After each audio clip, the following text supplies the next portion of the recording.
Hi guys, welcome back to my channel. আমার চ্যানেলে আপনাদের সবাইকে অনেক অনেক ওয়েলকাম। আপনারা সবাই কেমন আছেন? আশা করি ভালো আছেন। আমি শম্পা, আমিও ভালো আছি।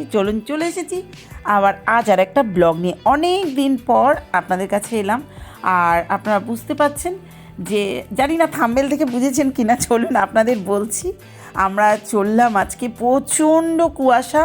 আর প্রথমেই বলে দিই আপনাদের, আমাদের কিন্তু এটা প্রায় নেই করে 15-20 দিন আগের ভিডিও।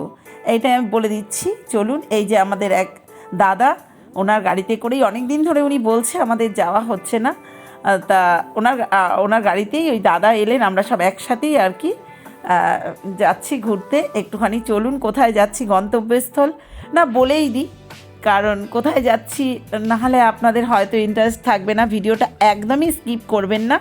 স্কিপ করলে আজকের ভিডিও কিন্তু খুব খুব খুব সুন্দর হতে চলেছে।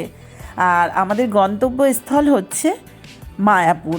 আমরা অনেক দিন ধরেই ভাবছি যাব মায়াপুর যাব, বাট আমাদের যাওয়া হয়ে উঠছে না। অনেক দিন ধরেই যাব এরকম চিন্তা করছি। তারপরে মন মানসিকতাও ভালো ছিল না, শরীর ভালো ছিল না, অনেক প্রবলেম জানেন সংসারে মানুষের থাকে। প্রবলেম বলেই কিন্তু আমরা বেরোতে পারিনি বাড়ির থেকে। চলুন, রীতিমতো এই যে এখানে এসছি, এখানে এক জায়গায় হাইওয়েতে আমরা একটুখানি ওয়েট করলাম খাবার জন্য, ব্রেকফাস্ট করার জন্য। খুব খিদে পেয়েছিল আমাদের, তবুও আমাদের তখন প্রায় 10:30 পৌনে 11টা বেজে গেছে, যেহেতু আমাদের বাড়ির থেকে বেরোতে দূর হয়েছে। আর প্রচণ্ড কুয়াশা, আর তেমনি ঠান্ডা, ভীষণ ঠান্ডা ছিল। তারপর আমরা চলে গেলাম একটা এমনই জায়গায়, আমাদের গাড়িটা দাঁড় করানো হলো যেখানে নাকি কি বলবো, ওজনে পরোটা, সেই লাচ্ছা পরোটা বলে নাকি পেটাই পরোটা, সরি, ওটা আর কি ছিঁড়ে ওই যে ওজনে বিক্রি করছেন উনি। আর হচ্ছে সাথে ছিল ছোলার ডাল আর মিষ্টি। এই দিয়ে আমরা টিফিন করলাম। আমার তো ভীষণ হাসি পেলো। কাগজের মধ্যে পরোটা দিয়েছে, একদম পেপারের মধ্যে, কিন্তু ভালোও লাগলো। নতুন একটা মানে অভিজ্ঞতা হয়ে গেল আমার। যাই হোক, খুব ভালো লাগলো খেতে। আর এদিকে মেয়ে তো সারা রাস্তায় বমি করতে যাচ্ছে, তার জন্য ওর জন্য 2-3টে লেবু নিয়ে নিলাম, নিয়ে আর কি চললাম যে গন্ধ শুকবে খাবে এরকম আর কি। যাই হোক, ওই দাদাও সারা রাস্তা দাঁড় করিয়ে গাড়ি দাঁড় করাচ্ছে আর একটা করে প্যাকেট নিচ্ছি। গাইস, ওগুলো আর বলার কথা নয়। কোন মানে সারাটা রাস্তা এরকম পরিস্থিতি হয়েছে। আমাদের এই দাদাও অনেক আমাদের জন্য একটু শাস্তি পেয়েছে। যাই হোক, চলুন, চলে এসেছি। দেখে বুঝতেই পাচ্ছেন মায়াপুর। এই যে আমরা ভেতরটায় ঢুকছি আর কি, সবে ভেতরে ঢুকছি। আমাদের গাড়ি পার্কিং করতে একটুখানি দেরি হলো। তারপর আমরা কিন্তু বাইরের দিকে একদমই যাইনি। বাইরে যে পুরো মার্কেটটা, মানে মায়াপুরটা পুরো দেখাতে গেলে অন্ততপক্ষে 4-5 দিন লাগে। সেই জন্য আমরা কিছুই আপনাদের কাছে প্রথমেই সরি বলি যে প্রভাতী ফেরি টেরি এগুলো, বা বিকেলে যে ফেরি হয়, যে আরতি ফেরিগুলো হয়, সবাই রাস্তায় বেরোয় কীর্তন করে, সেগুলো কিন্তু আমরা দেখতে পারিনি। তার কারণ হচ্ছে আমাদের এদিকে আরতি দেখতে হতো, কারণ ইসকনে আরতি না দেখলে বেকার হয়ে যাবে। সেই জন্য আমাদের যাওয়াটা এই কারণে। তা আমরা একটা বেলার জন্য যেহেতু গিয়েছিলাম, তাই আমরা কি করলাম, আমরা সরাসরি এই যে চলুন, এখন চলে এসেছি। আমরা কিন্তু সবে মন্দিরে প্রবেশ করছি।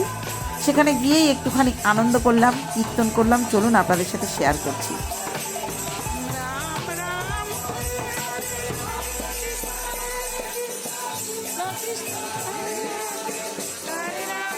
মানে এত সুন্দর একটা পরিবেশ, সকাল সকাল মুগ্ধ হয়ে যাবেন। যেহেতু রোদ উঠেছিল না, পুরো মনে হচ্ছিল, তখন আর মনে হচ্ছিল না 11:30-12টা, মনে হচ্ছিল যেন ঠিক বোধহয় সকাল 8:30-9টা বাজে। চলুন, আপনারা সাথে থাকুন, একটু আপনাদের সাথে শেয়ার করছি।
চলুন তারপর আমরা চললাম ভেতর দিকে, পুরনো মন্দির দেখতে যাব।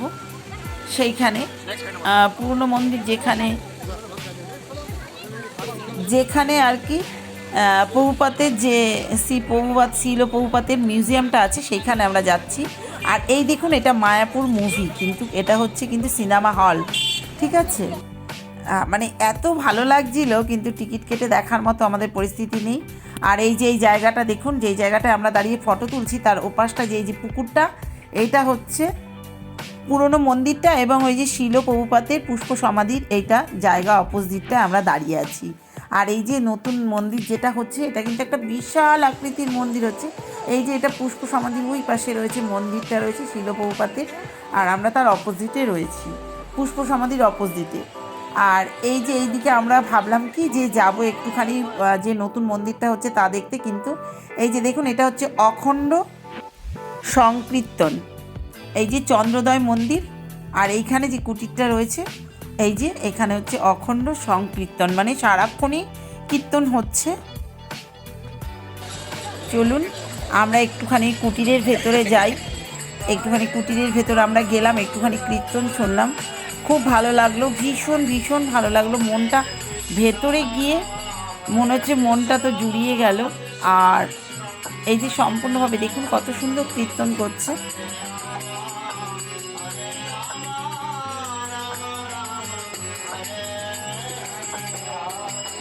এত ভালো লাগছে, এত সুন্দর দৃশ্য। আর চলুন কুটিরটা পুরো ঘুরে দেখাই পেছনটা। এখানে সব রকম ব্যবস্থা আছে, যেখানে ডাক্তারখানাও আছে এর পেছনে। এটা প্রণামী বাক্স। চলুন, খুব সুন্দর একটা পরিবেশ, এত ভালো লাগছে কুটিরের চারপাশটা। আবার পেছন এই যে দেখুন, এখানে ডক্টরখানা আছে, সমস্ত কিছু আছে ব্যবস্থা। আর এই যে পেছনটা, এপাশে অনেক লোক, গার্ডেন আছে, অনেকে ঘুরছে পেছনে, কিন্তু আমরা যেহেতু একটা বেলার জন্য গেছি। তারপর চলুন দেখুন, এখানে কিন্তু অনেক রকম মায়াপুরে অনেকগুলো জায়গা আছে, যেখানে নানান জায়গায় নানান প্রাইস ভোগের জন্য। কোনো জায়গায় 30 টাকা প্রাইস আছে, কোনো জায়গায় 60 টাকা প্রাইস আছে, কোনো জায়গায় 100 টাকা প্রাইস আছে। আপনি যেখানে যেরকমভাবে, কোনো জায়গায় 150 টাকা প্রাইস আছে। অনেক রকম খাবার জায়গা আছে, যেখানে আপনারা কিন্তু ভোগ গ্রহণ করতে পারবেন।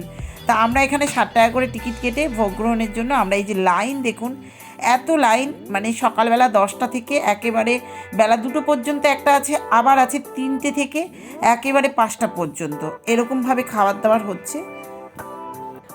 এখনও আর একটা জায়গা আছে এখানে একদম ফ্রি, যেখানে 4 টাইম খাবার দেয়, মানে ফ্রিতে ভোগ পাওয়া যায়। সেটা হচ্ছে অন্নদান কমপ্লেক্স। সেটা আমরা ওই গোশালার দিকে যেতে গেলেই পড়বে সামনে রাস্তায়।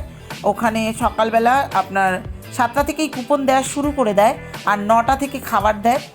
9টা, সেখানে হচ্ছে অন্নদা কমপ্লেক্স। ওখানেই আপনারা সকাল 9টায় খাবার পাবেন, এবং দুপুর 2টোয়, আবার হচ্ছে দুপুর 12টার সময়, আবার হচ্ছে বিকেল 5টায়, আর রাতেরটা সন্ধ্যে 7টায়। ওখানে ফ্রিতে, সম্পূর্ণ ফ্রিতে ভোগ দেওয়া হয়। আর ওটা হচ্ছে অন্নদা কমপ্লেক্স, ফ্রিতে। আর এখানে আমরা 60 টাকা করে দেখুন অনেক কিছুই পেয়েছি। এখানে পনির টনির দিয়ে একটা সবজি ছিল, পনির, মটরশুঁটি, গাজর, হ্যানত্যান দিয়ে একটা সবজি ছিল, একটা লাবড়া ছিল সব রকম সবজি দিয়ে, ভাজা ছিল, এবং আমাদের কি বলে, পায়েস ছিল, তারপরে বোঁদে ছিল, অনেক রকম খাবার ছিল। আমরা খুব ভালো খেয়েছি, খাবারটা ভালোই খেয়েছি। চলুন এখন আমরা কিন্তু গোশালার পথে। আমরা এইটুকু টাইম হাতে নিয়ে গেছি, কি বলবো গাইস, এত অল্প সময় নিয়ে গেছি, মন পোষালো না, মনেই হলো না আমরা মায়াপুর ঘুরলাম, কারণ আমরা দেখতে পেলাম না সেরকম কিছু, যেতে পারিনি বলে। এই যে চলুন, গোশালাটা কিন্তু ভীষণ বড় এরিয়া নিয়ে, আর এত সুন্দর গোশালায় মনে হচ্ছিল অনেকক্ষণ বসি। গোশালা ঘুরতে ঘুরতেই আমাদের প্রায় মানে বিকেল হয়ে গেছে, 4টে এরকম বেজে গেছে, বেশি ছাড়া কম নয়, ঠিক আছে। তার জন্য আমরা এই যে গোশালায় এসেছি, দোতলায় গোশালা।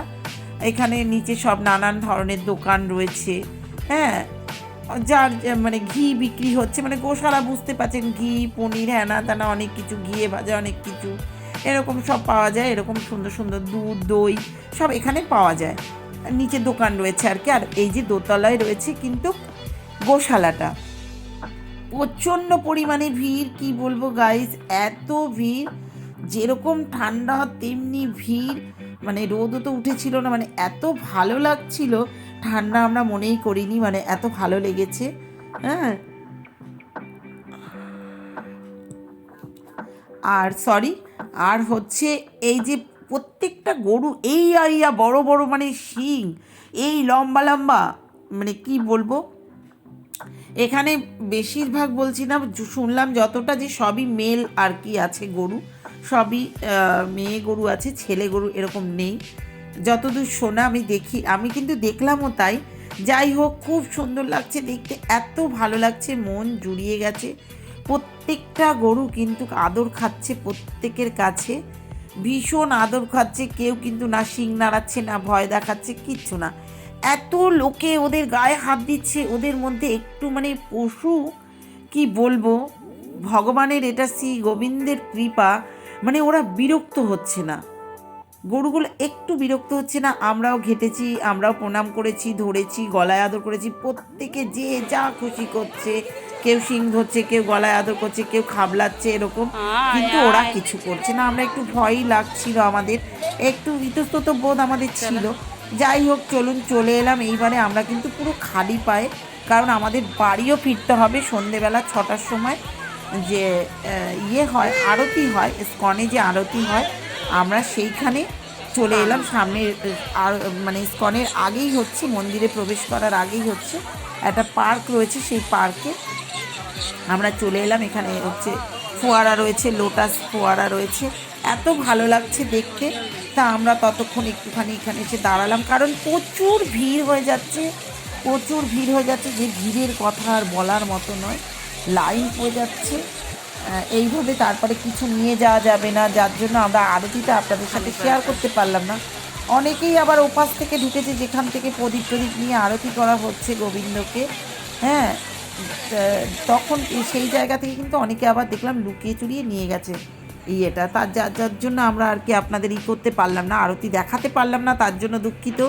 চলুন, আমরা চলে এসেছি সেই জন্য। এরপরে আমরা কখনো গেলে 2-4 দিন থাকবো চিন্তা করেছি। তারপরের দিন কিন্তু সোজা চলে এলাম বাপের বাড়িতে। বাপের বাড়ি, আমার বাপের বাড়ি গন্তব্যস্থল হচ্ছে নৈহাটি। আর নৈহাটি যেতে গেলে আমাদের বাপের বাড়ি এখান থেকে নৌকো পার হয়ে যেতে হয়।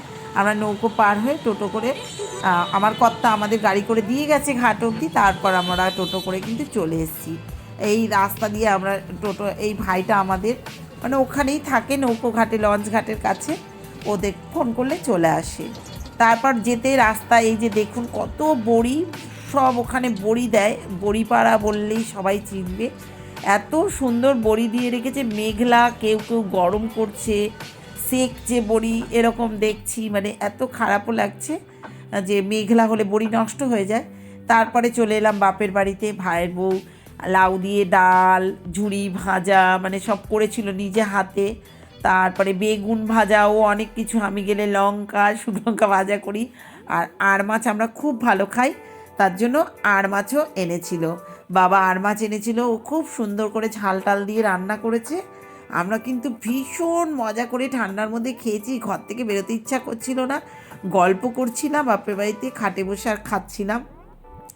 বিকেলবেলা ভাইয়ের বউ চা এনেছে, তারপরে ঝুড়ি ভাজা নিয়ে এসেছে, সব কিছু দিয়ে মেখে আমাকে বললো, সব করে দিয়ে বললো তুই একটু, মানে খালি নাড়াচাড়াই করেছি আর খেয়েছি, কি বলবো, ঝুড়ি ভাজা পেঁয়াজ লঙ্কা দিয়ে তেল দিয়ে মেখে, আর চা, গরম গরম দুধ চা, দারুণ খেয়েছি। চলুন, ভিডিওটা আজ এই পর্যন্ত। যদি ভিডিওটা আমার ভালো লাগে একটা লাইক, কমেন্ট, শেয়ার করে দেবেন পুরনো বন্ধুরা। আর নতুন বন্ধুরা ভাবছেন যদি এখনও কি শম্পার চ্যানেলে আসবো কি আসবো না, অবশ্যই চলে আসবেন, মোস্ট ওয়েলকাম একদম আপনাদেরকে। আমার চ্যানেলটা সাবস্ক্রাইব করে আমার পাশে থাকবেন, আর বেল আইকনটা হিট করে দেবেন, আল বাটনটা পুশ করতে ভুলবেন না। Thank you so much all, I love you all. আর 24 ঘন্টার আগে অবশ্যই আমি কারোর ঘরে যেতে পারবো না, নাহলে আপনার এবং আমাদের কেটে যাবে। আর চলুন, একদম গন্তব্যস্থলে চলে এসেছি। টাটা, বাই বাই, পরের ভিডিওতে দেখা হচ্ছে। আমরা নৌকো ঘাটে এখন।